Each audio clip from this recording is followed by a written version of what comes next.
From St. Mary's, University of Minnesota, you're listening to St. Mary's Currents.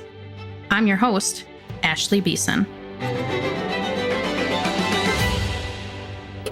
Plastics take the stage. The ingenious alchemy of coal and oil provides the material. Ingenious machinery presses and stamps and molds the material into a wide variety of products. This is Tupperware, the airtight plastic containers that keep good foods fresher, longer. Wake up, America. Everything's turning plastic. Even tape. Scotch brand plastic tape. The colored tape that's made of plastic. With baggies, what's good stays in, what's bad stays out. And it's proven scientifically. Pepsi-Cola's new 2-liter plastic bottle. Introducing new Aerowax with 50% more plastic. It's plastic. Fantastically elastic plastic. Plastic. Plastic. Plastic. Plastic. Plastic. From the cars we drive to the prepackaged food we eat, the use of plastics in consumers' lives every day only continues to grow. The United States produces more plastic waste than any other country in the world, hundreds of tons per person. About 90% of it ends up in landfills, is burned or shipped overseas. It's showing up on our beaches and in our parks. A large amount of that waste ends up degrading into microplastics, small particles that linger in our environment and can be consumed by animals and people. But what about the plastics we can't see or can barely touch? These tiny particles are turning up everywhere, from the deepest parts of the ocean to the food on our plates and even inside our bodies. As plastic degrades, it doesn't just disappear. It breaks into tiny pieces. It ends up in the dust in our homes and in rivers and lakes and oceans. It also goes up into the sky. The scale of micro and nanoplastic pollution has sparked serious questions about our health, our environment, and our future. According to a recent article from the New York Times, scientists say it could be years before we have a full understanding of how microplastics and nanoplastics are affecting human health. So what are these particles and where are they coming from? And what are the real-world consequences of their widespread presence on the environment and our health?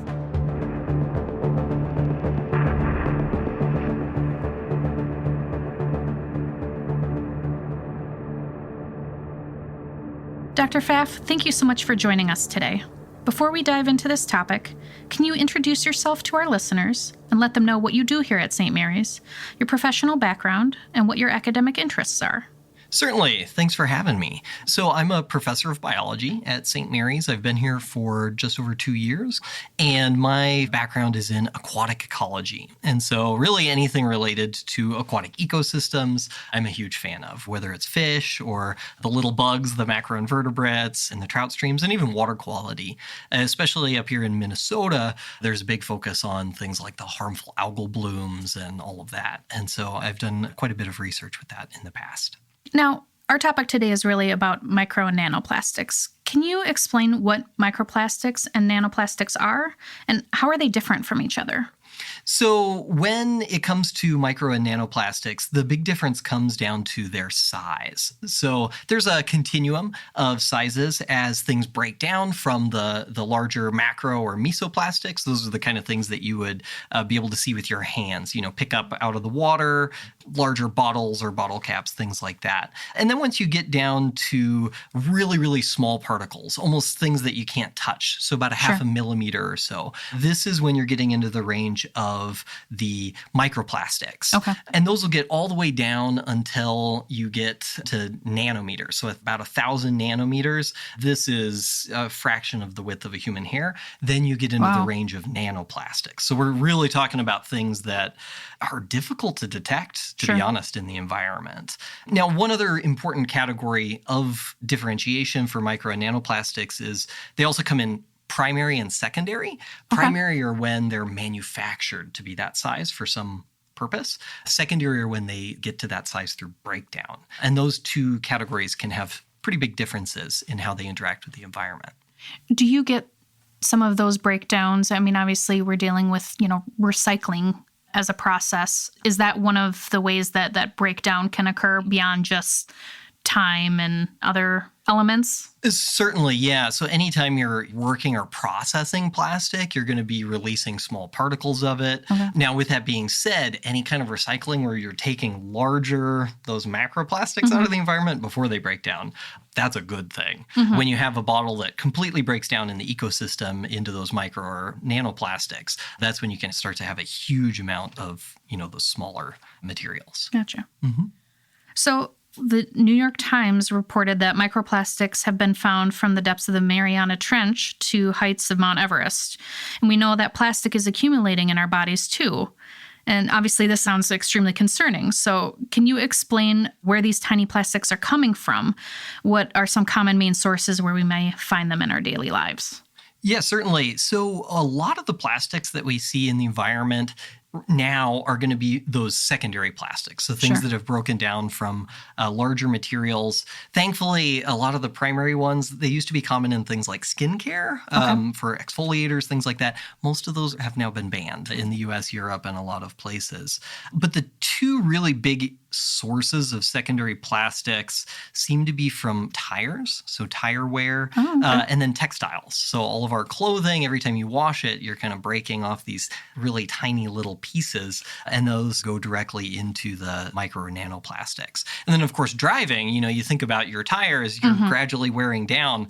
Well, those are tiny little pieces that are coming off of there.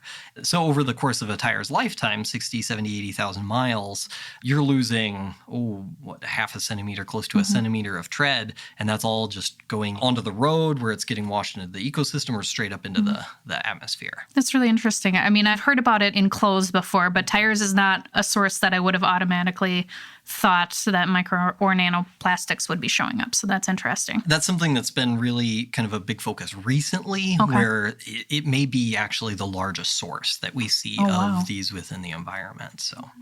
So what are some of the most concerning environmental effects of micro and nanoplastics? So when you start to get to really small sizes, things work a little bit differently. And really, it just comes down to how reactive they are in the environment. So reactivity is based on the surface area of an object, right? So how much area it has to interact with the environment. So if I had like a 1 centimeter by 1 centimeter by 1 centimeter cube of tire or plastic, that would mean we have 6 square centimeters of surface area, right? Sure. Okay. So if I half that particle size, so 3 dimensions, I have to chop it 3 times. So then I would have 8 half-centimeter sized cubes. So what does that do to the surface area?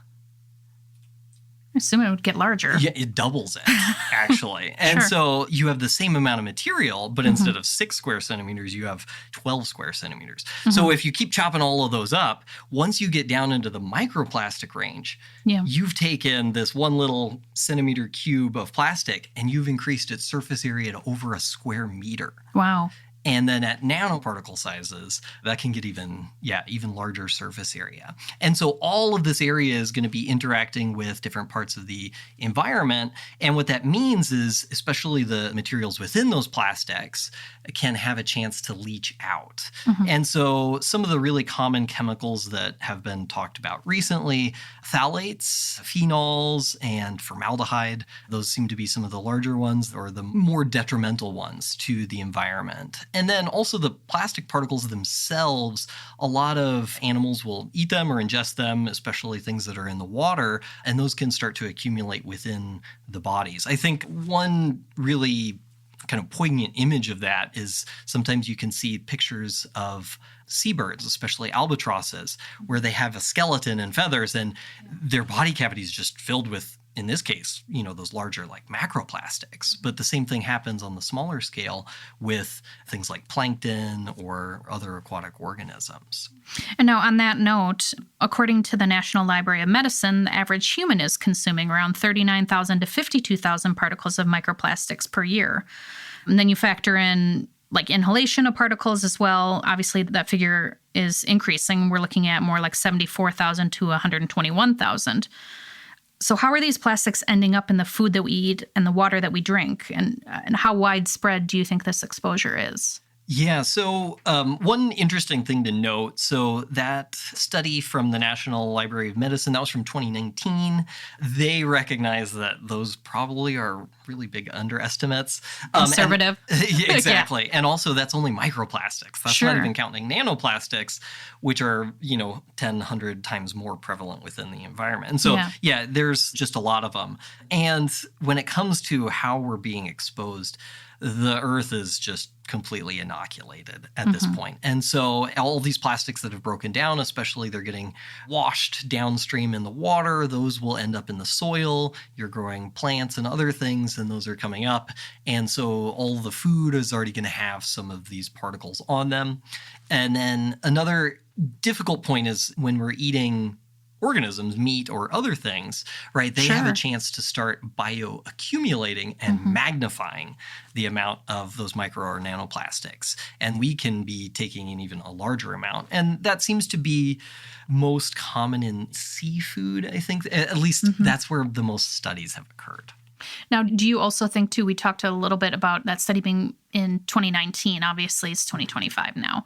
Do you think that there's a drastic increase in those numbers in that time frame, or do you think that there's any initiatives that we've taken to help keep that level relatively comparable or have lowered at all? Yeah, so it's most likely that the level of micro or nanoplastics within the environment is kind of proportional to the amount of plastic being created each year. And since the inception of plastic, we've been increasing our amount of plastic production. And it is essentially exponential. So yeah, it's very unlikely that that number would have gone down at all, which is a bit unfortunate. Now, with the flip side of that is more and more places are becoming aware of how to deal with plastics, and especially things like the single-use plastics, which are most likely to end up in landfills and things like that. If legislation is able to start minimizing those, that can certainly reduce our exposure, especially to things in our immediate vicinity. So typically when I'm shopping for groceries, you also have to factor that into an account. Most of what we purchase ends up in plastic, is wrapped in plastic. What kind of impact does that have even when we're looking at what we're eating and drinking? Yeah, absolutely a huge impact, right? So anytime your food is in proximity or in contact with plastics, there's the chance that some of those have, micro nanoplastics on them, or those are breaking down in order to directly get onto contact with the food, especially when things have been, packaged for a long time, have a long shelf life, and even things that you might not consider to be plastic. For example, canned foods, those have, a plastic liner inside of them. So really, yeah, everything that we're purchasing. And, the next stage of that, we bring all that food home, we chop it up, we cook our meal, and then in plastic. We might, store it in plastic, put our plastic wrap over the top of it. And even chopping it up, if you're using a plastic cutting board, all of those cuts are chopping up and dicing little pieces of plastic, which end up in the kitchen, maybe on the food as well. And a lot of times, those larger plastics, if we're eating them, they're going to be passed through our body. But there's always going to be some that are going to stick around. They're going to find their way into an area, or, those nanoplastics into our bloodstream. And then that's where it can become more challenging, because then it can build up in tissue that's not necessarily able to get rid of that easily. Okay. Now, in a CNN article from earlier this year, a doctor from the University of New Mexico mentioned that 45 to 50-year-old cadavers they were studying had the equivalent of a standard plastic spoon amount of plastic in their brains. He went on to say that it's about 50% higher than a study they did in 2016. What does the current research say about the potential health risks? I mean, if we continue to see a doubling of plastic in our brains every 10 years, where does that leave us? And what does the current research say about the potential health risks for humans? Yeah, that's a kind of a shocking result, and a shocking just idea that there's that much plastic within us, and especially in the brain. Crossing the blood-brain barrier is no joke. Yeah. And especially these smaller nanoplastics, those are the ones that can accumulate. And I guess the good news of all of this, or the maybe not as bad part, is that plastic is largely, it's not directly damaging us. It's not toxic in and of itself. But the difficulty, again, is those chemicals that are leaching out. And so I mentioned before things like phthalates. So those are endocrine disruptors. They're altering the way that our hormones are working. A little more scary would be like formaldehyde. And that works by forming these cross-linkages between amines. And so essentially it can denature proteins, and that's one of the things that can lead to negative impacts within your body, higher rates of cancer, things like that. Now, the difficulty with these kind of studies, though, where you're looking at health risks, you're kind of comparing it against a previous period of time when a lot of things have changed.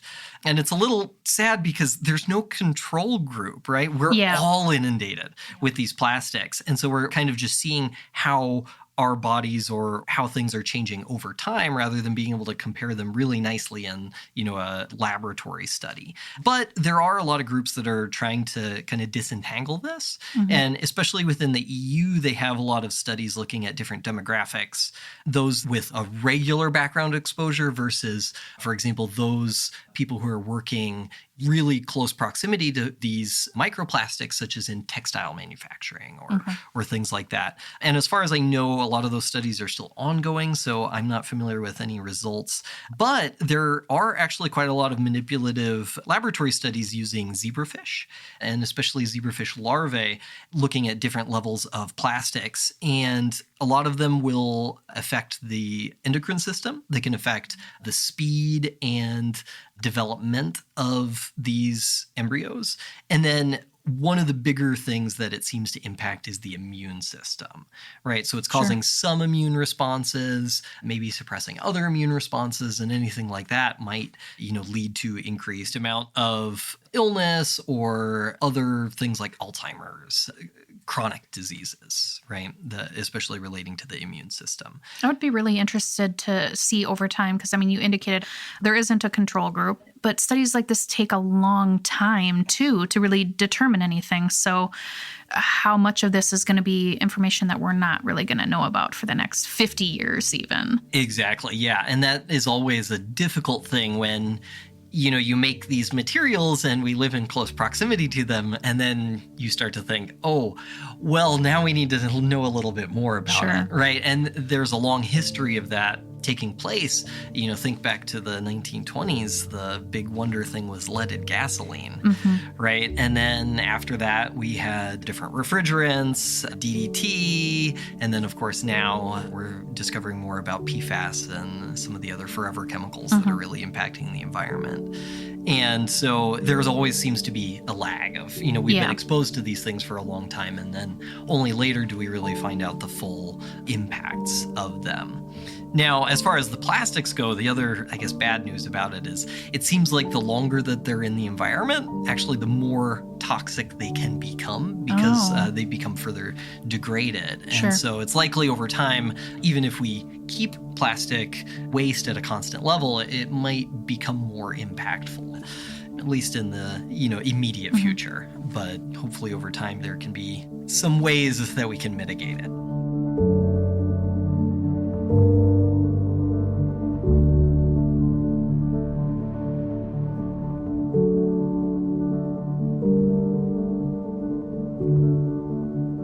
We'll be right back in a minute.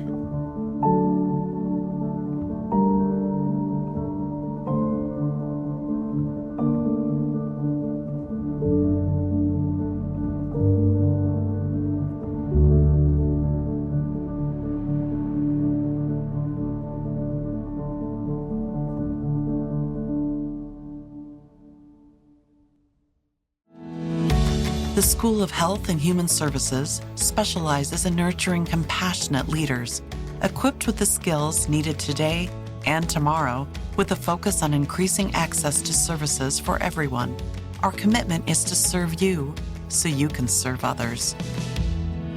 Discover our undergraduate nursing program on the Winona campus, or demonstrate your expertise and readiness to become a leader with a master's degree in social work, public health, healthcare administration, and more. Our accredited doctoral programs are recognized for their high standards. Our graduates meaningfully contribute to their fields across the world. Start your journey toward becoming a compassionate, empathetic, and ethical leader in health and human services. Join us by visiting smumn.edu. St. Mary's University of Minnesota, because of you.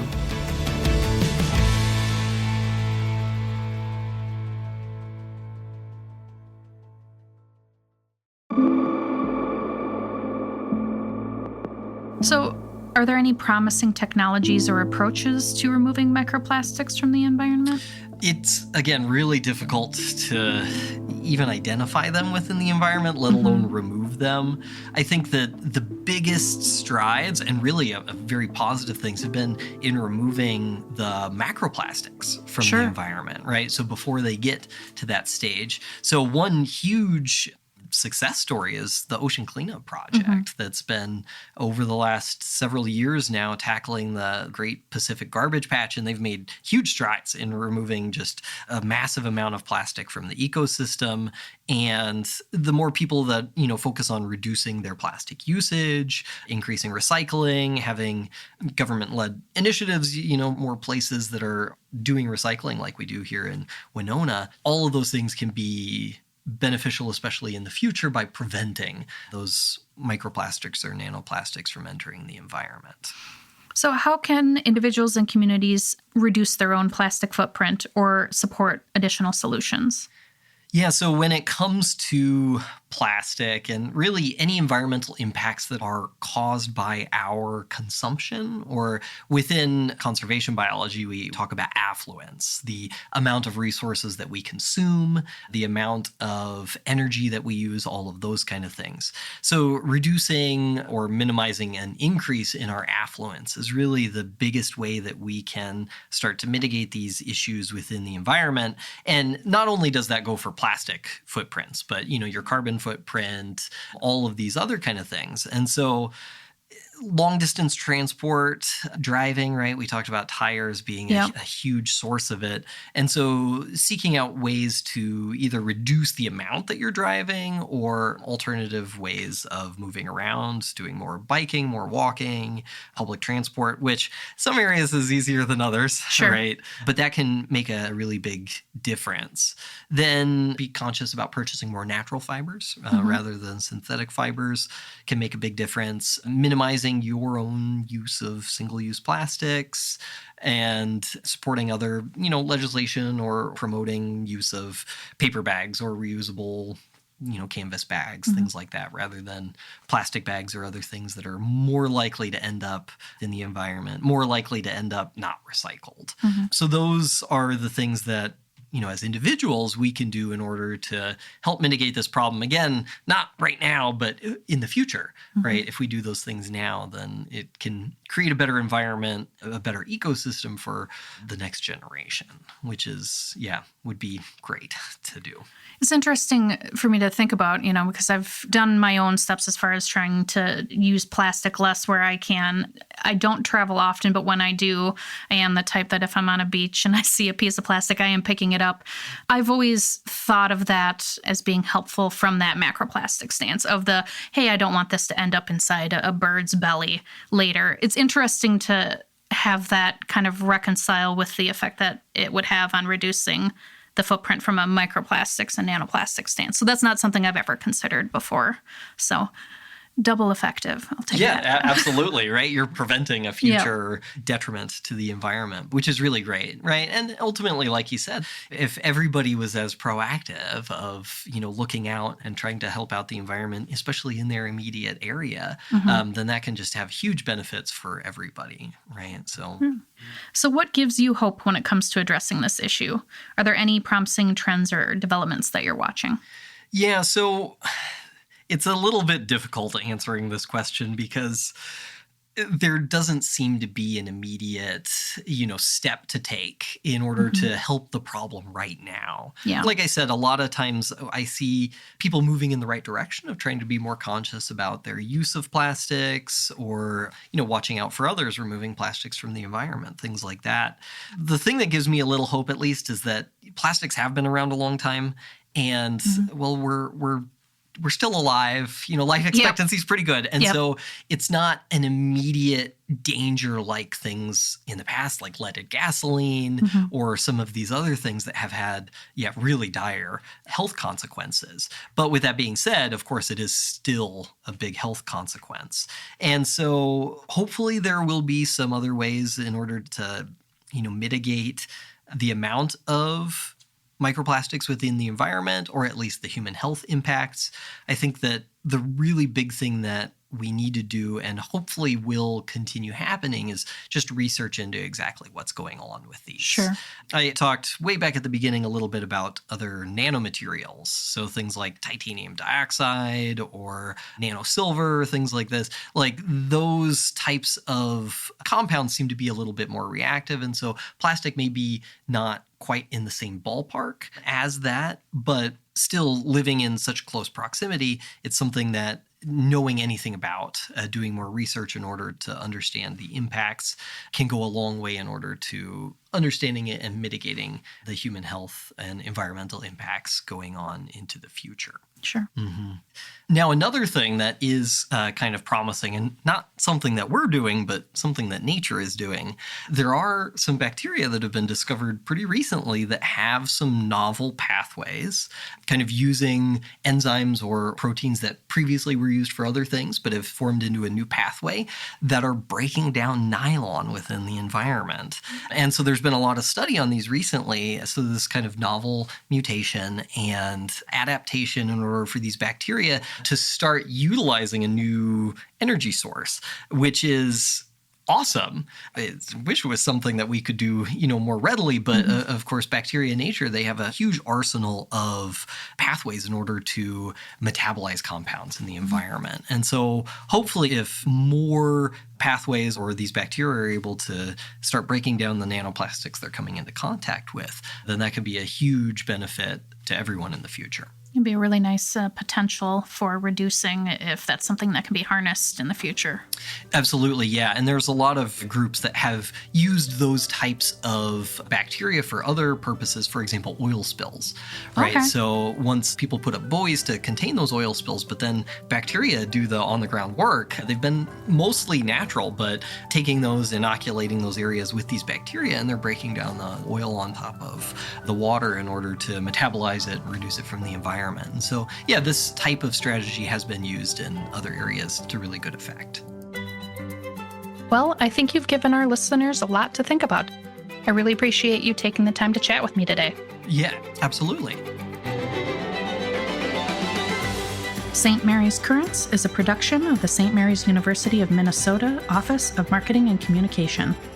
It is produced by Ashley Beeson with help from Michelle Rovang. It is recorded, edited, and engineered by Jeffrey DeMarsh. Our theme music is by Will Van de Kramer. For more information on this episode or St. Mary's Currents, visit smumn.edu/currents. And if you enjoyed this episode, please follow us wherever you find your podcasts. I'm Ashley Beeson. We'll see you next time for St. Mary's Currents.